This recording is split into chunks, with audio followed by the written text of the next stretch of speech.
स्वाध्याय से शुद्धभक्ति कायसं करोमि हम।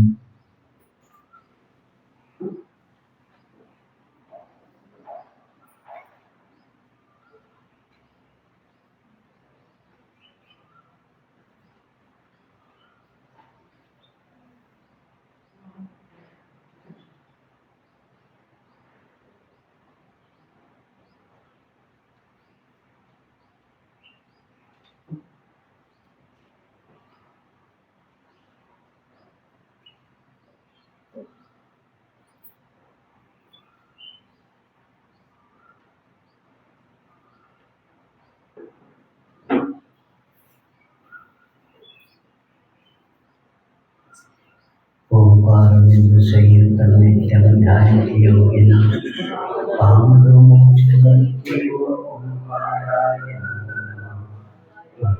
शब्दवनुप्रक्षात् सकलभूतमपरम्पा मुनिविस्तासतीर्था सरस्वती अल्पोपनिषदम् अज्ञानतिमिरान्धानां ज्ञानाञ्जनशलाकया चक्षुरुन्मीलितं येन तस्मै श्रीगुरुवे नमः। श्रीकरं गुरुवे नमः। परम्पराचार्येभ्यो नमः।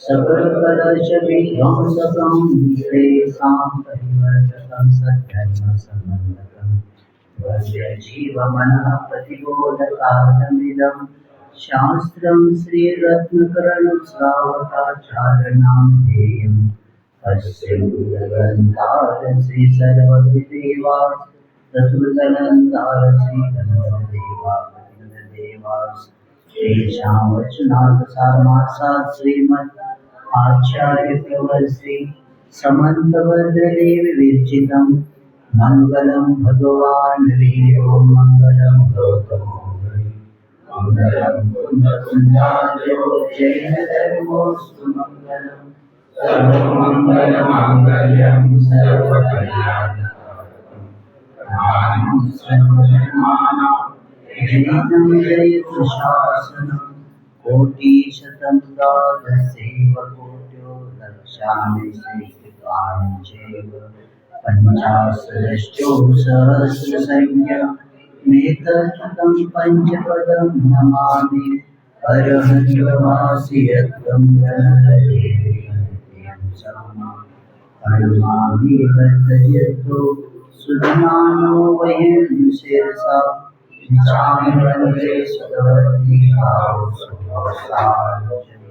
अंगोंगपैने पावले वनशुद्ध परमावे भूमचुंदिया जीव शुद्ध तैत्वे धम्मकान सैनिष्कलम अंचेवी पूजेवी वंदामि नमस्कामि भक्तो कमको वैराव सुलेगम समाय गणं Divine Swadhyaya to watch actions come to how vision of Sriracha devices.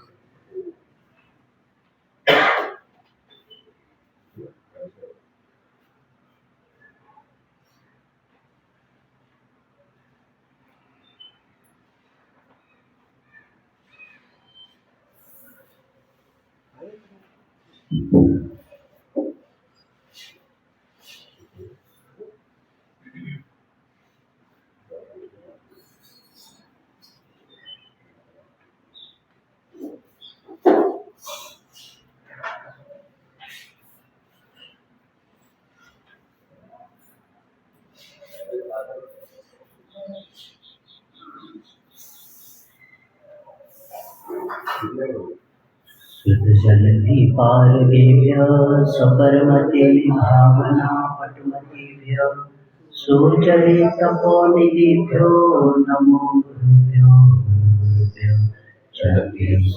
समये पंचयाचार्य संदर्शे श्रीसाधुकुशले नमाय सदा वन्दे संजनेनया तरन्ति संसारसागरं घोरं चिन्नन्ति अट्टकं मम जन्मन्मरणं ते नित्यं मन्त्रमोहननिरता ध्यानामि मुद्राकुलं षट्कर्मा वेदांतपोधनजना साधु क्षीरप्रावरणा गुणप्रदना चन्द्राच तेजोदिका मोक्षद्वारकपाटपाटनवटा प्रीणन्तु साधक गुरुवायुः नित्यं ज्ञानदर्शननायक चारित्रात्मगम्भीरा मोक्षमार्गोपदेशक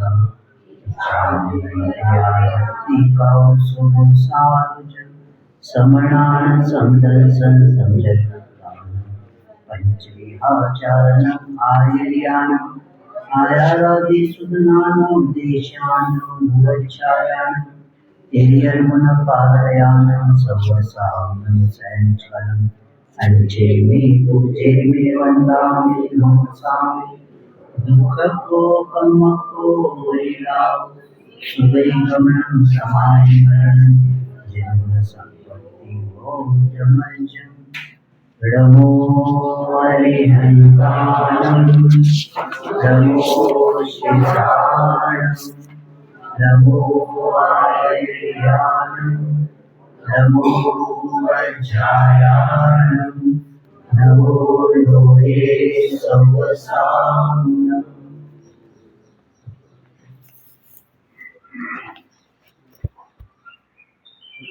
आज अपने को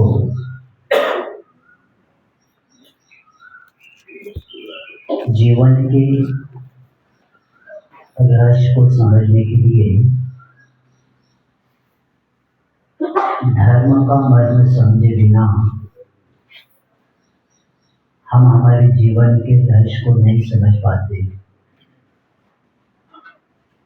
क्योंकि जीव और जीवन ये दो शब्द है। जीव अनादिकाल से जो जीता था, जी रहा है और आगे जिएगा। उस जीव का कर्म के निमित्त से जीवन बनता है, पर्याय मिलती है उसको। आचार्य कुंकुदेव पंचाशीकाय में बताते हैं, जीव का स्वरूप अपने को पहला ज्ञान होना चाहिए, क्योंकि जो इसका स्वभाव ऊर्ध्वगमन है, लेकिन कर्म से संबंध रहने के कारण उस जीव को शरीर को नियम से प्राप्त करना पड़ता है, और शरीर को प्राप्त करने के बाद गति से गत्यांतर उस कर्म के कारण जाकर उस शरीर को वो प्राप्त कर देता है। शरीर के पीछे नियम से इंद्रियां मिलती है, और उस इंद्रियों के पीछे विषय भी मिलते हैं, और विषय के पीछे राग द्वेष होता है, और उस राग द्वेष के कारण कर्म का बंध होता है। इसीलिए वर्तमान हमें भविष्य बनाने के लिए मिला ये पहला, प्रत्येक जीव को सामने सेंटेंस को रखना ही पड़ेगा। पूर्व भाव में हम लोगों ने कुछ पुण्य किया था, और कई भाव के पुण्य हो सकते हैं। हमें महाकुला महारता मानव तिलका एक शब्द आता है, आगे बताएंगे। उच्च कुल में जन्म हुआ है, महारता ने हमें 4 पुरुषार्थ मिले हैं, और मानव तिलका ने मोक्ष के साधक बनने के लिए हमें जन्म हमारा हुआ ही पहला सामने रखना पड़ेगा। कल के प्रवचन में 5-10 मिनट का अवसर हुआ था। हमने यही कहा था कि भारतीय संस्कृति में शिक्षण का ध्येय यही है, सा विद्या या विमुक्त है। इसका अर्थ ये है, ज्ञान प्राप्त करने, विद्या प्राप्त करने का लक्ष्य है आत्मा को मुक्ति के मार्ग को लगाकर मुक्ति प्राप्त करने का। ये भारतीय संस्कृति में सा विद्या या विमुक्त है। और मैं बताता हूँ, सावित्रीबाई फुले विश्वविद्यालय का पेपर मैंने थोड़ा सा कुछ देखा था, उसमें ऊपर यही लिखा था, सा विद्या या विमुक्त है। यानी भारतीय संस्कृति में शिक्षण का ध्येय निर्वाण नहीं, निर्माण करके निर्वाण की प्राप्ति के लिए कौन जानता है। और इसलिए उस पर्याय के कारण ही आत्मा पराधीन हो गया है। और इसलिए हमें जैन दर्शन में हमारे जहाँ भावों की प्रधानता बताया है, वहाँ उसके आचरण को भी प्रमुख स्थान दिया गया है। आचार ही परमो धर्म। आचरण ही क्या है? परम धर्म है। कहाँ लिखा है? गीता क्या महाभारत में लिखा है। क्योंकि जैन धर्म उच्चारण का नहीं, आचरण का धर्म है जैन धर्म। थ्योरेटिकल और प्रैक्टिकल। प्रैक्टिकल को मार्क ज्यादा मिलते, बोलने वाला तो सब बोल सकता है। इसीलिए एक जगह लिखा है, दीपक अपना परिचय प्रकाश के द्वारा देता है, तो उसी तरह आपका परिचय चारित्र के द्वारा देना। कहना नहीं पड़ता कि मैं ऐसा हूँ वैसा हूँ, तुम्हारी चर्या ही चारित्र बताते तुम क्या हो। तो एक बड़े साधक ने एक ही सेंटेंस लिख के, बहुत पहले हमने पढ़ा था, जैसे दीपक अपना परिचय प्रकाश के द्वारा देता है। समझ में आ गया? हमें पूछना नहीं पड़ता आप कैसे है, कितना प्रकाश है आपके पास। तो दीपक जैसे अपना परिचय प्रकाश के द्वारा देता है, उसी तरह अपना परिचय चारित्र के द्वारा दे तो बोलने की जरूरत है। क्योंकि आत्मा का कल्याण चारित्र खलु धम्मो, आचार्य कुंतल देव कहते हैं। निश्चय से कहा जाए तो चारित्र ही क्या है? धर्म है। और इसीलिए उस प्रधानता, उस चारित्र का बताया है। और इसीलिए आचार्य को ही प्रमुख महत्व दिया आचरण को। और इसके सिद्धांत 4 भागों में विभक्त है, और जिसमें 4 में जो हमें प्रथमानुयोग, चरणानुयोग, कर्णानुयोग और दर्शनानुयोग, तो इसमें 4 अनुयोगों में से जो चरणानुयोग का जो ग्रंथ है, उसका विवेचन गृहस्थ और साधुओं के आचार विचार का विवेचन इसमें पाया जाता है। और इसलिए जो प्रस्तुत ग्रंथ हम आज से थोड़ा सा अपने जीवन में का बहुमूल्य समय आप लोगों ने निकाला है।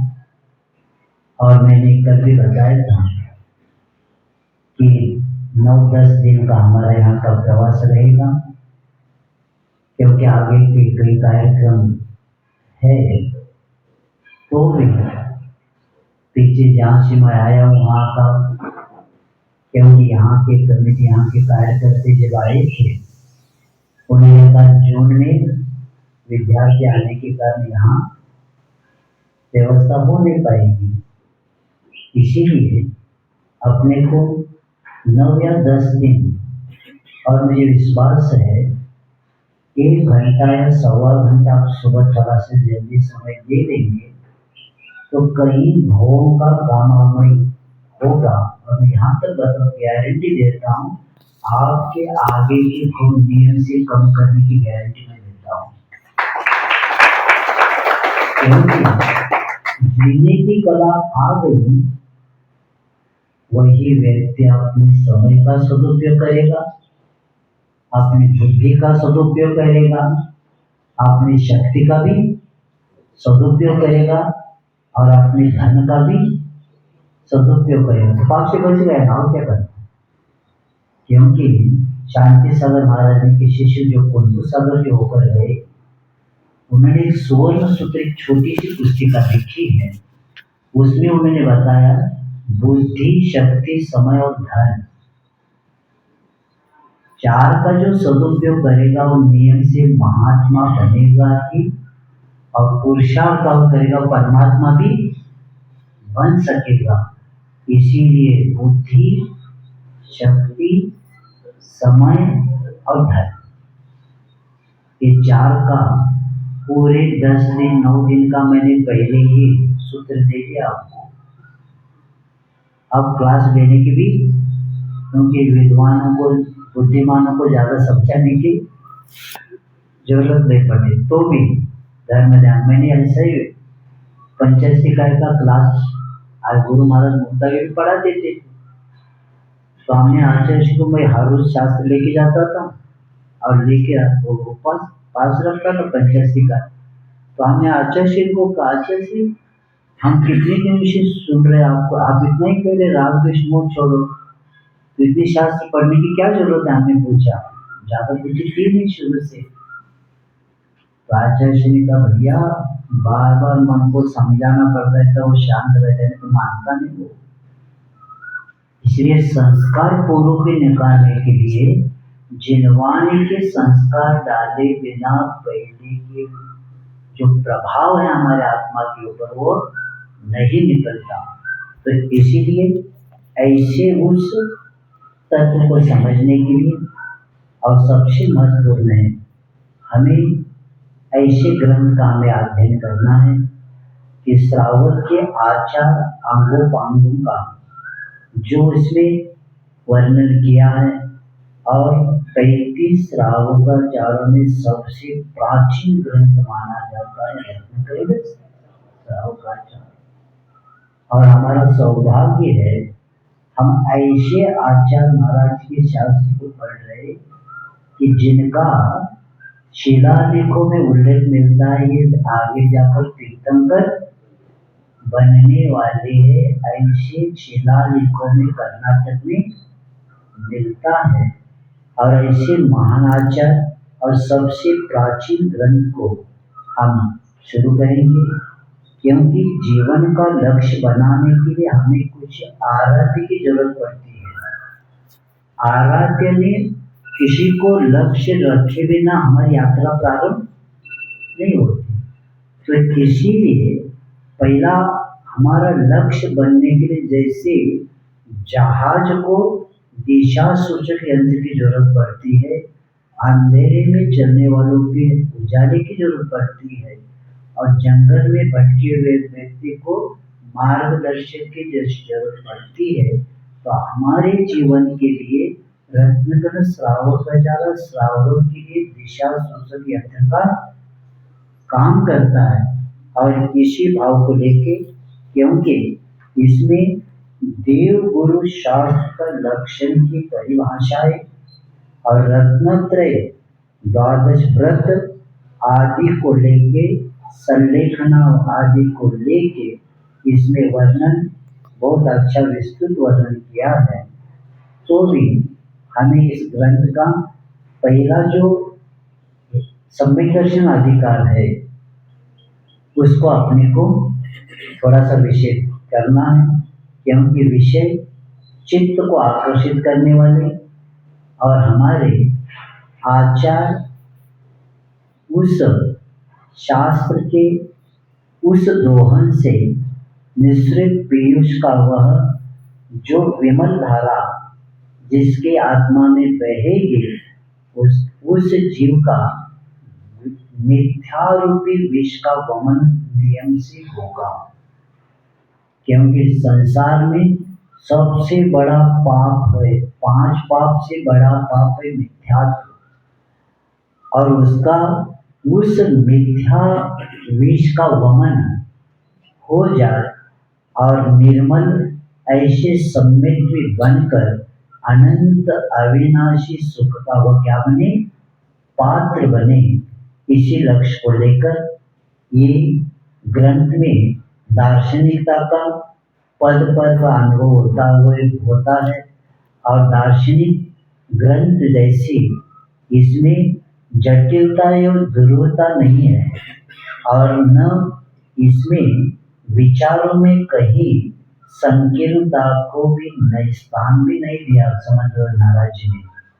और ऐसे करते हुए उन्होंने ऐसे उदार और उन्नत ऐसे विचारों का समर्थन इसमें पाया जाता है, जो कि जैन धर्म की जो आत्मा, जो प्राण है, और जो सर्वोदय की अनुपम ऐसी जो हमारे जीवन के लिए महत्वपूर्ण है। और इसलिए इस ग्रंथ में श्रावक और श्राविकाओं के लिए यही बताया है कि आपको कल्याण करके लेना है, तो ऐसे हृदयग्राही समीचीन ऐसे उस तत्व को आपको जानना है और आपको कल्याण का पात्र बनना है। और ऐसे ये छोटा सा ग्रंथ है लेकिन बहुत महत्वपूर्ण है। जैसे वकील न्याय ग्रंथ पढ़ के उसको निर्णय करता है, उसी तरह तत्व का निर्णय करने के लिए, धर्म का मर्म समझने के लिए रत्न श्रावकाचार महत्वपूर्ण है। और इसको प्रारंभ कर देते, लेकिन प्रारंभ करने से पहले जिन महान आचार्य ने इस ग्रंथ की रचना की, क्योंकि परिचय के बिना प्रीति उत्पन्न नहीं होती, क्योंकि जिनका जैसे भगवान का भी देख लेना, मैं कई गाँव में बताया है, देखो जिस भगवान के आप दर्शन पूजन करते ना, उसका चरित्र पहला पढ़ना, वो चरित्र पढ़े बिना उस भगवान के प्रति आस्था यानी इतना भावों में उज्ज्वलता आ जाती है। जब उनके दर्शन करते ना तो पूरा, क्योंकि मराठी में 2 लाइन हमने सुना था, थोर महात्मे होऊन गेले चरित्र त्यांचे पहा जरा, आपणही त्यासम व्हावे हाच सापडे बोध खरा। यानी महान पुरुषों को जब चरित्र पढ़ते हैं तब हमें भी हमारे जीवन के लिए क्या दिशा बोध मिल जाता है। तो उसी तरह ऐसे आचार्य समंत महाराज, इनका पहला थोड़ा सा हम चर्चा करेंगे, क्योंकि मैसूर संस्थान में वे कावेरी नदी के किनारे पर एक उरगपुर गांव था, जिसको वर्तमान में त्रिचन्नापल्ली बोलते हैं। वर्तमान में क्या बोलते? त्रिचन्नापल्ली। इसका पहला नाम क्या था? उरगपुर। और ऐसे इस शहर में ये इनका जन्म हुआ था, और ये कंदक क्षत्रिय राजपुत्र थे, और उनके जन्मकालीन नाम उनका शांति वर्मा था। और बाद में इन्होंने वैराग्य निमित्त मिल गया, और दीक्षा होने के बाद इनका नाम संबंध बल ऐसे रखा गया। इनका बालपन का शिक्षण त्रिचन्नापल्ली यानी गोरखपुर में हुआ, और कांची आदि के आसपास ही उनकी दीक्षा हो गई थी। बाद में जैसे ये दीक्षित हो गए और अपना रत्नत्रय के साथ विहार करने लगे। लेकिन पूर्व जन्म से संचित जो असाता कर्म का उदय है, जब तीर्थंकरों को नहीं छोड़ता तो हम तो क्या है। और उनको बाद में दीक्षा के बाद भस्मक रोग हो गया। भस्मक रोग ऐसा होता है, जितना भी खाए सब क्या होता था, भस्म होता था। और कई साल सहन किया, अब उनको लगा अब अपने को सहन, क्योंकि इतना उनके पास वैराग्य और इतना रत्नत्रय प्रति की आस्था इतनी थी, मोक्ष मार्ग के प्रति तो क्या बताएं, और जिन शासन के प्रति तो उनके बारे में हम शब्दों में वर्णन नहीं कर सकते। तो ऐसे तो वो गुरु के पास जाकर कहने लगे कि मैं संदिग्धना लेना चाहता हूँ। तब आचार्य जो उनके गुरु थे, उनको लगा कि आगे जाकर बड़े आचार्य भी बनने वाले हैं और भावी तीर्थंकर और धर्म के प्रवर्तक होने वाले हैं। ये उन्होंने जानकर उन्होंने उनको ये कहा कि आप ऐसा करिए, इस पर उपचार करके दे देना। देखो एक ही शब्द का क्या कहा, उपचार करके दे देना, क्योंकि सब बीमारी पर उपचार रहती ही है। तो उन्होंने जब ये कहा तो वे अलग अलग प्रांत में जिस जिस साधु की मान्यता है, उसी साधु का रूप धारण करते करते पूरे भारत में उनका विहार शुरू हो गया। एक करहाड़ आ जाता ना, करहाड़ उसको बोलते थे। ये सब एरिया में वो विहार करते करते उत्तर काशी तक सब जगह उन्होंने विहार किया, प्रत्येक प्रांत में। और वहाँ जाकर जैसे भी जो स्थिति मिलती है उसके अनुसार अपना निर्वाह करते गए। और ऐसे विहार करते करते वे उस स्थान में पहुंच गए जहाँ शिवालय का मंदिर था। और उस मंदिर में वे अब वहाँ उस मंदिर के पास जाकर देखा कि ये लोग शिव भोग की विशाल अन्न राशि को देख लिया उन्होंने। और वो देखकर उन्होंने विचार किया, अगर ये राशि मुझे प्राप्त हो जाए तो इससे द्वारा मेरी व्याधि शांत होने की संभावना है। इसी भाव को लेके विचार आते हुए अपनी चतुराई से उस मंदिर में रहने लगे। और उन्होंने वहां कह दिया, आप लोग वापिस क्यों लेके जाते? तो उन्होंने क्या, भगवान थोड़ी खाते, नहीं मैं खिलाऊंगा। और वे क्या ऐसे करके जितना नैवेद्य, और नैवेद्य तो अच्छा बनता ही है, स्वाद से युक्त ऐसे भोजन जब वहाँ लोग लेके आ गए और लोगों को लगा अरे ये तो खाते तो और अच्छा बनाने लगे।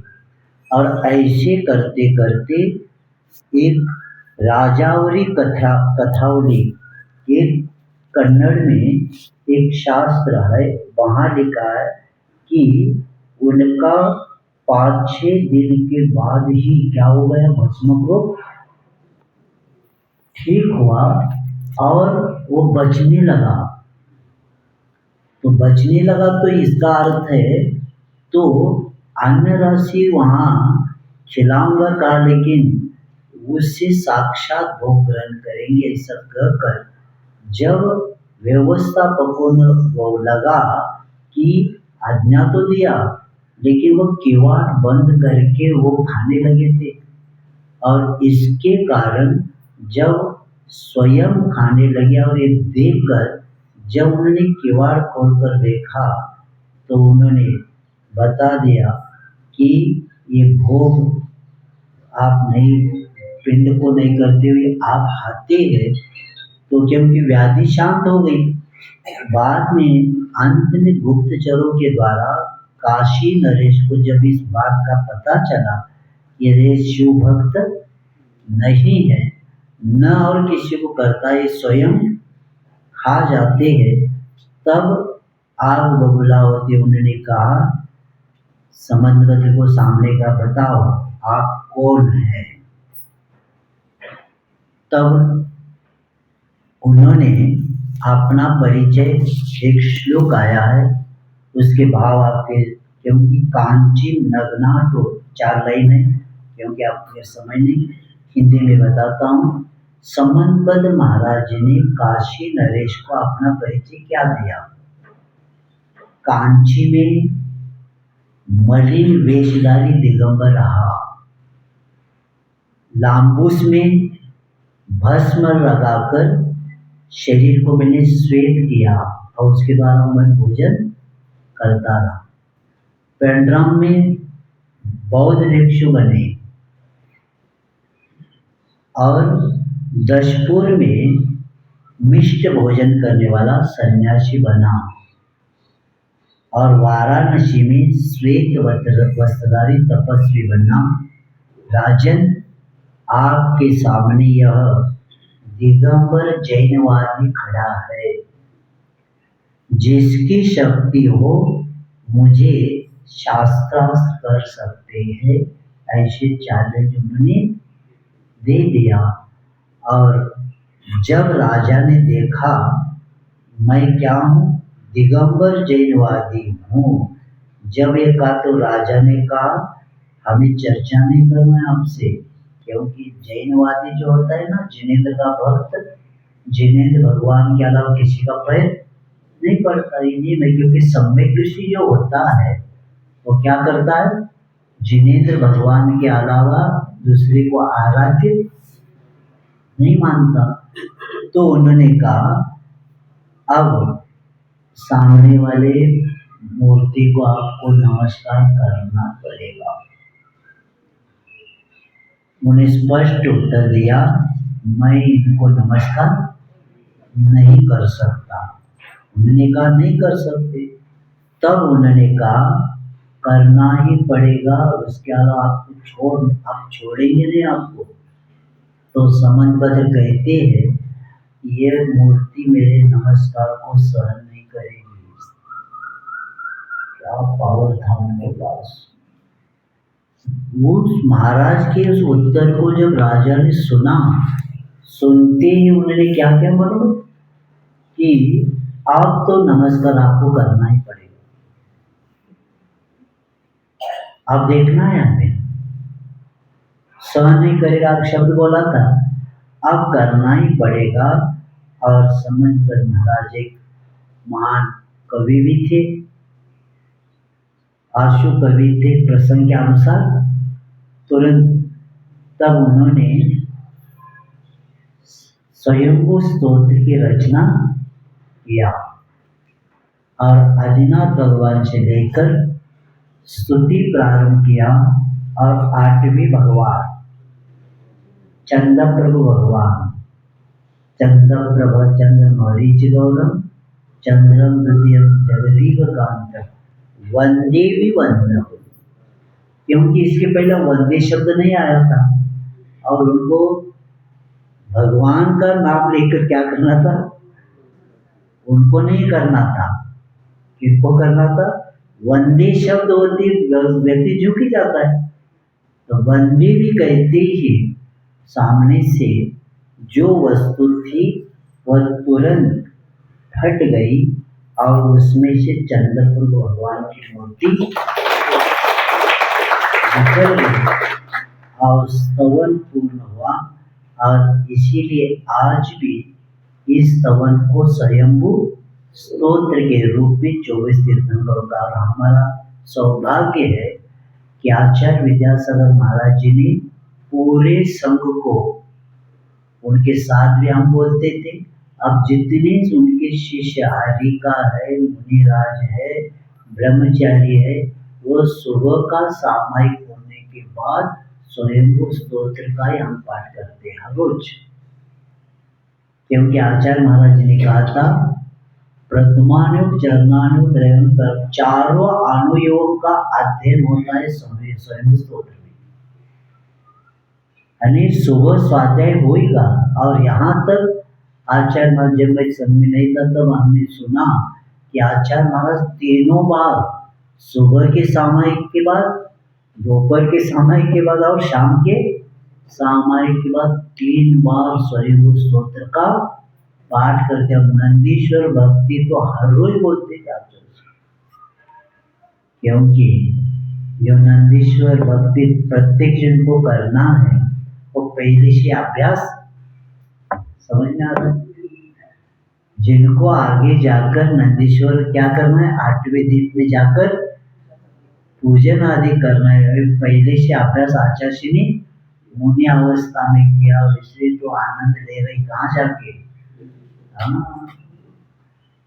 तो हर रोज पाठ आचार्य करते नंदीश्वर भक्ति का, और कई महाराज भी करते हैं।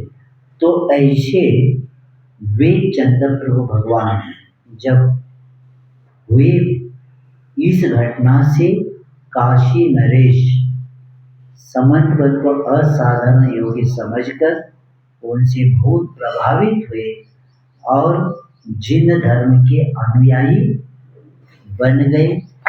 और उनका जो सुपुत्र था तो उन्होंने अपना पुत्र जो श्रीकंठ, उसको उन्होंने राज्य दे दिया, और वे आगे का प्रायश्चित लेके मुनि बन के और अपनी यात्रा आगे की शुरू किया।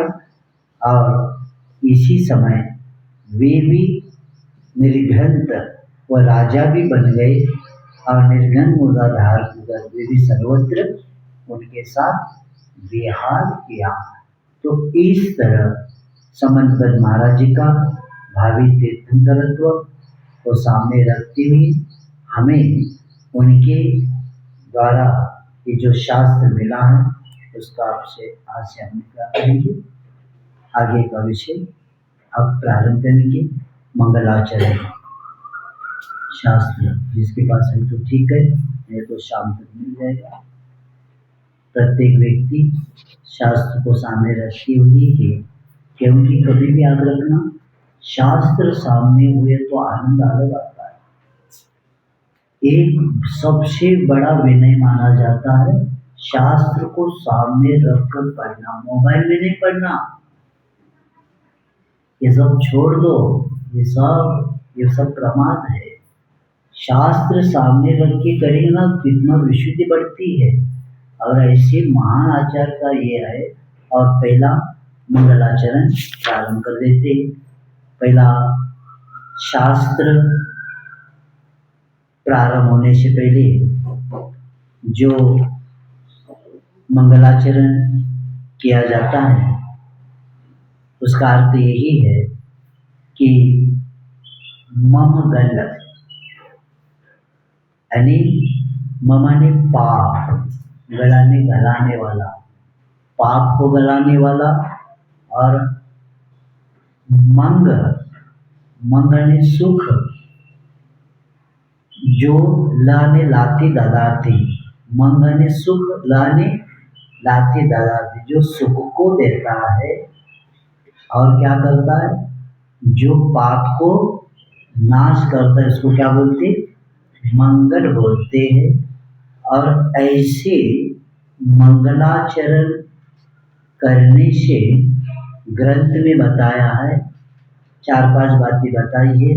ग्रंथ की निर्विघ्न समाप्ति हो और शिष्टाचार का परिपालन, जो हमारे पूर्व जैसे हमने अभी आपने मंगलाचरण पढ़ते हुए पहला शब्द क्या कहा था, ओंकारं बिंदु संयुक्तम नित्यम ध्यायन्ति योगिनां कामदं मोक्षयन्ति ओंकाराय नमः। और इसमें क्या कहा था, श्री परम गुरुवे नमः, परम प्राचार्य गुरुभ्यो नमः, सकल कलच विध्वंसकम आणि श्रेयांस परिवर्धकम सद्धर्म संघ, आणि जितने पूर्व आचार तीर्थंकरों सबको हमने क्या किया, स्मरण किया। इसको बोलते शिष्टाचार का परिपालन। जिन्होंने हमारे उपकार किया उनको पहले याद करना पड़ेगा ना, क्योंकि उनको स्मरण करना भी हमारे जीवन के लिए कर्म निर्जरा का निमित्त बनता है। महान पुरुषों को भक्तावल में कहते हैं ना,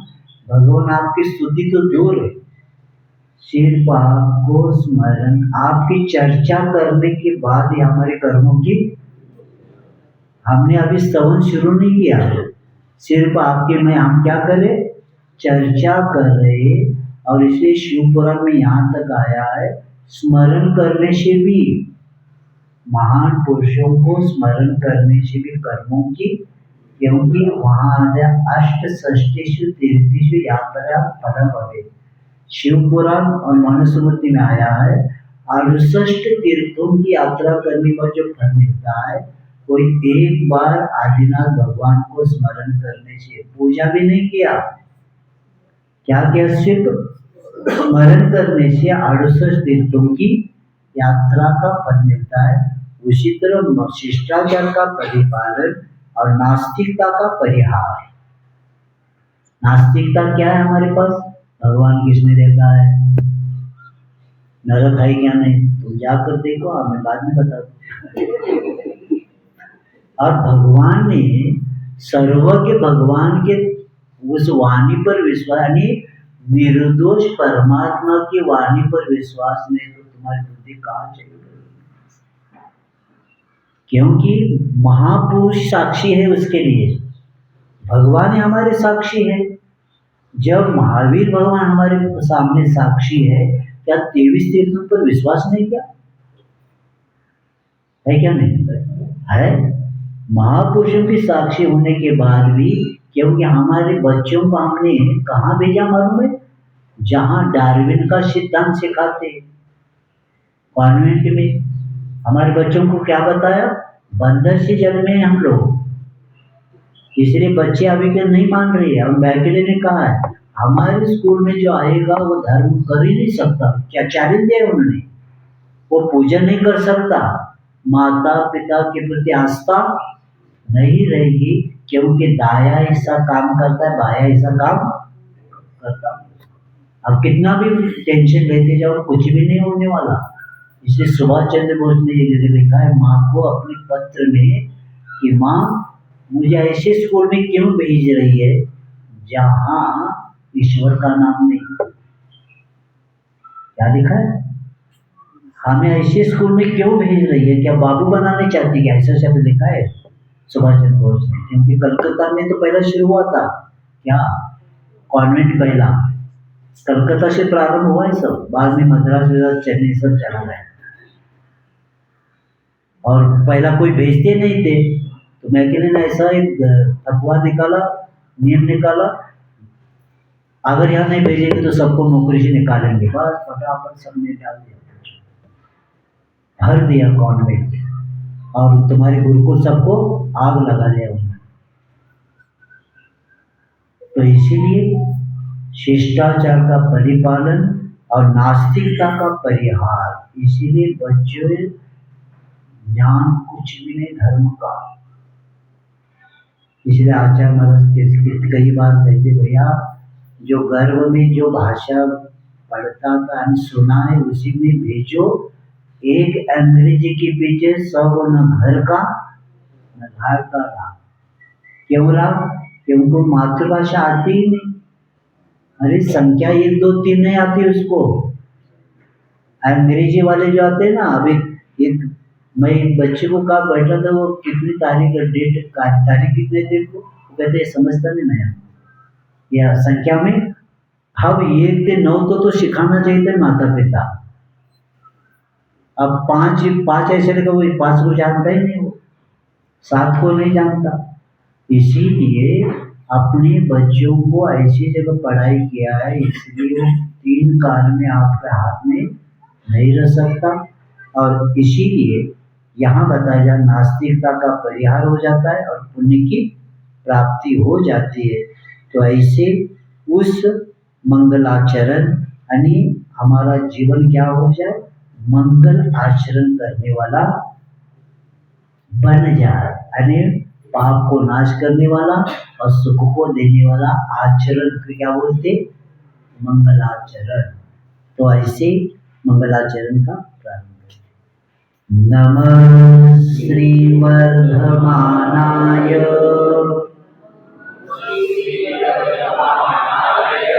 निर्धूत कलिलात्मने सालोकानां त्रिलोकानां यद विद्या दर्पणायते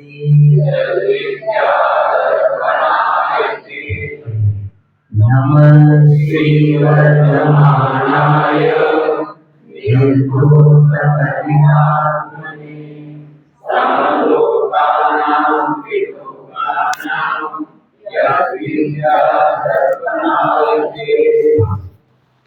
रत्नग्रंथ श्रावकाचार्य ने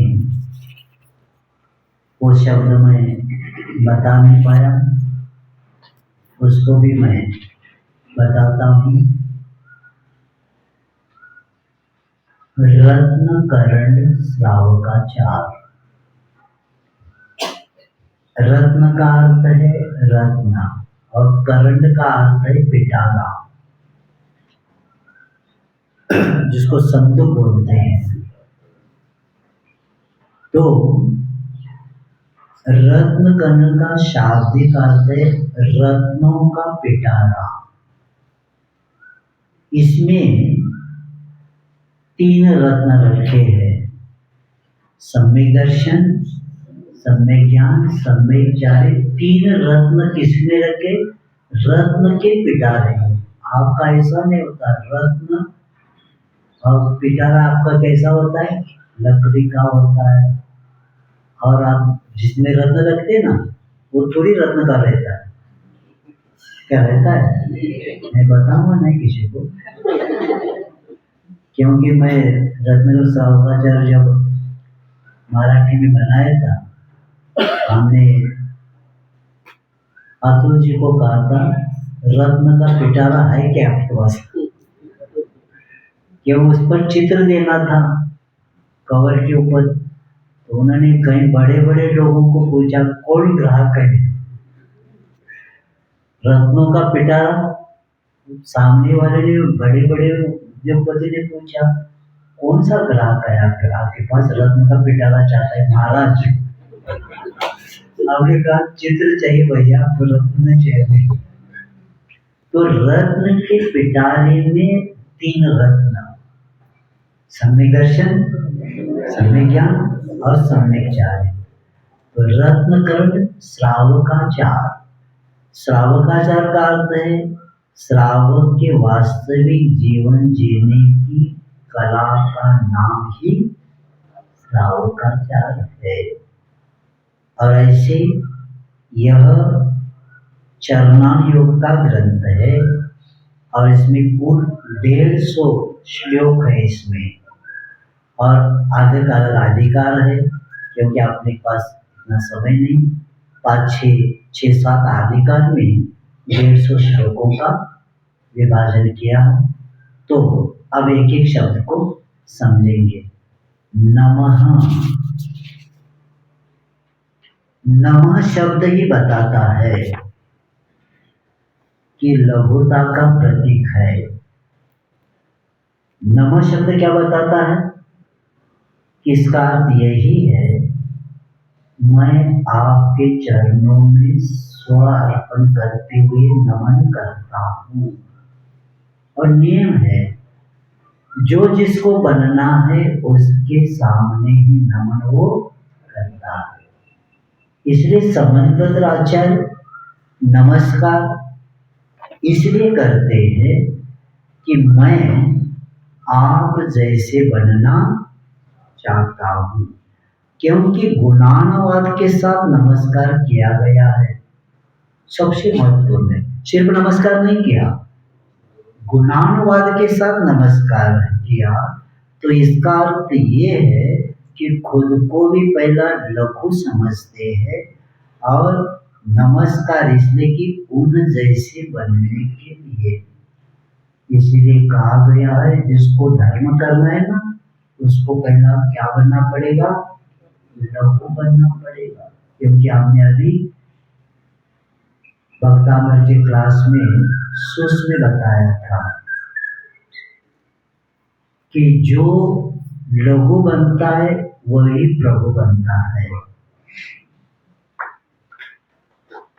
जहाँ लघुता होती वहां प्रभुता आ जाता है। आचार्य विद्यासागर जी लिखते, जो कहता मैं सबसे बड़ा वो धर्म से दूर खड़ा। जो कहता मैं सबसे बड़ा वो कहाँ खड़ा,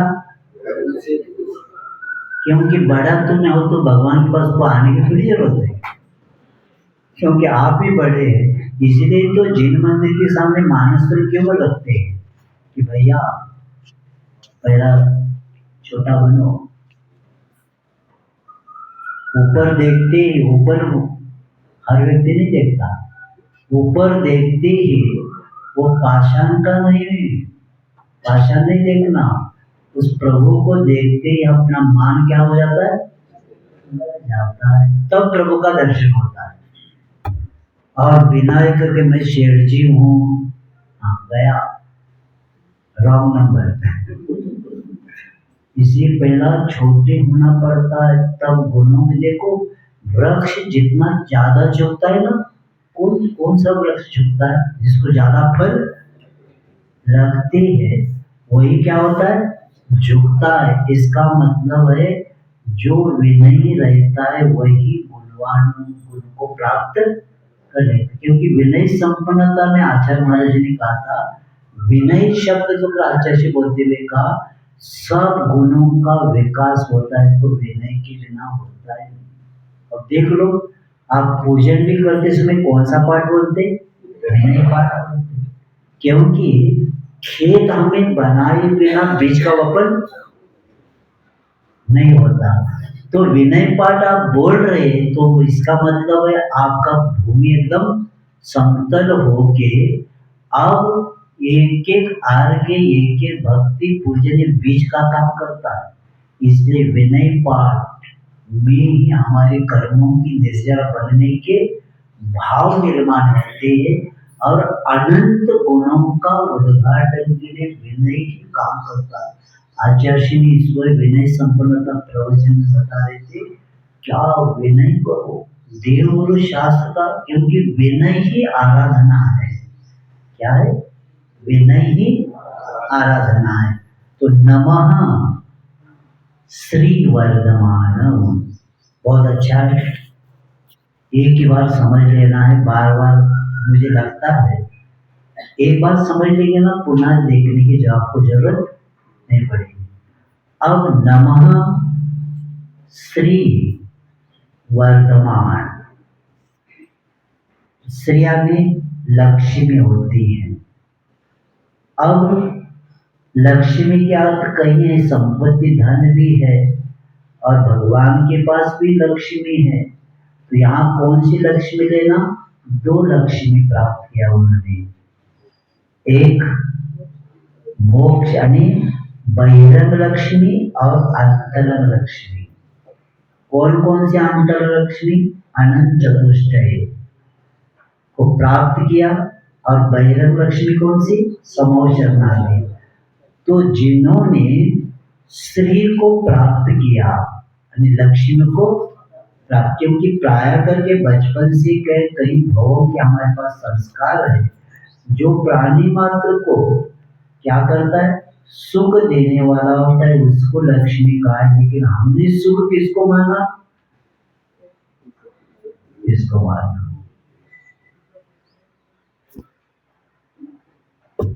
लक्ष्मी। धन, धन को क्या माना हमने, लक्ष्मी माना। और लक्ष्मी में माना था, पैसे भी बहुत कमाया था। रात को 12 बजे मोदी जी ने जाहिर किया क्या, कल से वो नोट नहीं चलेगा। कई लोगों को अटैक आ गया, और कई लोग तो दूसरे दिन सुबह उठते ही जिसको जिसको देना था उसके घर भी पहुंच गए। हे भैया कहाँ है आप, ये ले लो ब्याज सही। तो कहता है क्या करना फिर, यानी जिन्होंने कमाया था, पूरा समय दिया था कमाने के लिए, तो वो लक्ष्मी नहीं भैया सुख का कारण, वो संपत्ति आपत्ति का कारण है। संग्रह, परिग्रह, संग्रह, संवर्धन और संरक्षण में पूरा जीवन जाता है। संग्रह, संवर्धन और संरक्षण, इसी में पूरा जीवन जाता है। वो अपना है ही नहीं तो भी चलता है। आचार्य कह रहे थे वहाँ गवर्नमेंट का ये वैसी तो आपको क्या पावती टिकट देते ना, वो पैसे थोड़ी है, वो तो कागज है। क्योंकि सोना चांदी क्षेत्र आदि कोई धन का है, इसको धन गवर्नर का सही नहीं, उसमें ये चलेगा 100 रुपए का है भैया, और तो क्या बोलते हैं उसको, पावती जैसी देते ना, हाँ नोट, बस वो तो नोट है, वो पैसा थोड़ी है। वो छोटा बच्चे का फाड़ भी देता है, वो भाई फाड़ता ही नहीं, वो तुरंत माँ उसको हाथ से दे दे, फाड़ेगा तो दे लो, तो वो जानता ही नहीं। तो उसी तरह लक्ष्मी दो प्रकार की होती है, और उन्होंने श्री वर्धमानाय, और ऐसे वर्धमान स्वामी को मैं क्या करता हूँ, नमस्कार करता हूँ। क्यों करता हूँ, निर्धूत कलिलात्मने, बहुत अच्छा है। निर्धूत शब्द को अच्छे से समझेंगे। निर्धूता ने, नीरा ने स्वच्छ धो लिया, क्या क्या उन्होंने स्वच्छ धो लिया, कलील, कलील ने पाप।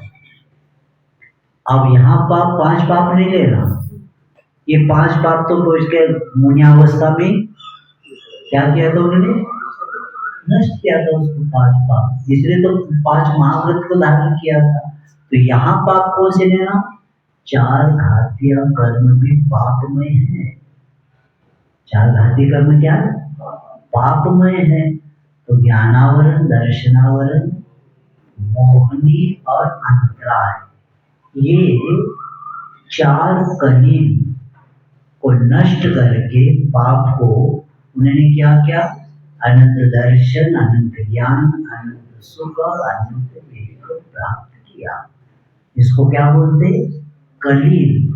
ऐसे यानी जिनकी आत्मा ने कर्म रूपी कलंक को क्या किया, नष्ट किया, अर्थात जो वीतराग है।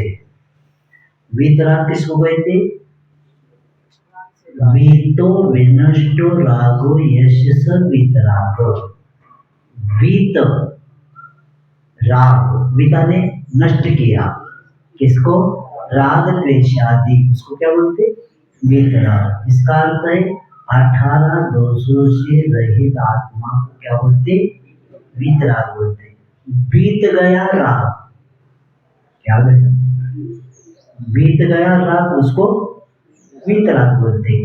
तो ऐसे जो वीतराग है, और ऐसे उस नमः श्री वर्धमान निर्धूत कलिलात्मने। अब या विद्या, यानी जिनका केवल ज्ञान क्या करता है, क्योंकि वीतराग बन गए वे, तो उन्होंने अपनी आत्मा में उपदेश अन्य जीवों को देने के भी पात्र बन गए। यानी वीतराग सर्वज्ञ और हितोपदेशी, ऐसे वे यद विद्या, विद्या शब्द ने यहाँ जिनका केवल ज्ञान, क्या किया, सालोकानाम त्रिलोकानाम, यानी ऐसे उन्होंने आलोक सहित, लोक किसको कहते हैं, जहाँ 6 द्रव्य पाए जाते हैं उसको लोक बोलते हैं, और जहाँ सिर्फ आकाश द्रव्य होता है उसको आलोक कहते हैं। तो आलोक सहित तीन लोक को के विषय में क्या रहा? यद विद्या दर्पणायते, दर्पण के समान आचरण करते, अर्थात जो सर्वज्ञ है। दर्पण की उपमा किसके साथ दिया? सर्वज्ञ के लिए दिया। क्यों दिया? क्योंकि जैसे वस्तु दर्पण के सामने रखते हैं हम लोग, लेकिन वस्तु दर्पण में नहीं जाते, दर्पण की ओर नहीं जाते और दर्पण वस्तु की ओर नहीं जाता, लेकिन वह सामने आग भी जल रही है तो दर्पण जलेगा नहीं, लेकिन दर्पण में आग दिख जाएगी। इसका अर्थ ये है कि तीन लोक जिनके ज्ञान में झलक जाएगा युगपत एक साथ, तो ऐसे वे यहाँ दर्पण का उदाहरण देके भगवान के प्योर ज्ञान, कौन सा ज्ञान है उनके पास? प्योर ज्ञान। अपना ज्ञान मिलावट है। जैसे आप लोग पेट्रोल में कुछ भी मिलावट करते हैं ना, इसलिए क्या होता है, वो सब धुआं आने लग जाता है। लेकिन उनका केवल ज्ञान, ओनली वन ज्ञान, प्योर ज्ञान होता है, और उस ज्ञान में बाहर किसी का प्रभाव और अपने ज्ञान पर तुरंत प्रभाव पड़ता है, प्रभावित हो जाते हैं। छोटी छोटी बातों से भी इतने प्रभावित होते, क्या कहा जाए, पूरा जीवन भी उसी पीछे भी जा सकता है। इतना संसारी जड़ से प्रभावित होता है, बुद्धबल से प्रभावित होता है। आत्मा से कोई प्रभावित होता है क्या? आत्मा से प्रभावित होने वाला परपदा से प्रभावित हो ही नहीं सकता। संसार पुद्गल के पीछे पागल हो गया, इसके पीछे, पुद्गल के पीछे। अब देखो यहाँ दर्पण, और आपके घर में भी दर्पण है, अब कितनी बार देखते हैं? एक बार देखते क्या? दिन में कितनी बार? बीच में उधर आते जाते, विश्वास है कहने, क्या पता है क्या नहीं हम।